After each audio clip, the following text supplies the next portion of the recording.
Today I'll be just giving a brief history of the insect in the United States. It was found in the area of western Kansas long before corn was ever present there, and when corn became planted year after year in the same location, then the insect apparently adapted to corn and followed corn eastward over the years.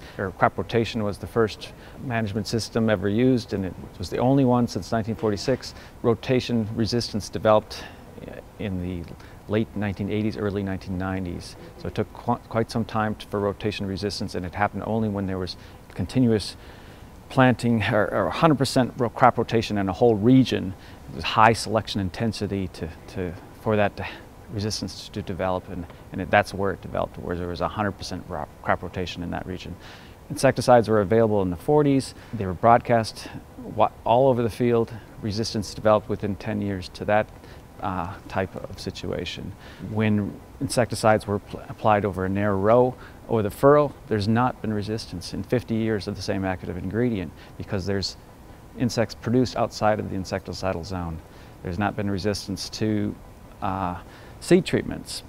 We have resistance that's already developed to BT corn for the rootworm because it's a low dose product, whereas resistance to the European corn borer has not developed because it's a very high dose product, and there's refuges that produce susceptible insects to mate with any resistance. And there wasn't anything that I heard today that I strongly disagree with.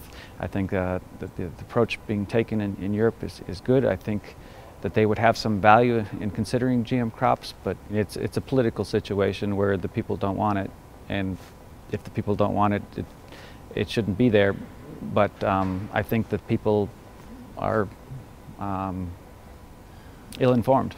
What I hope they remember is that they shouldn't depend on one management tool for western corn rootworm.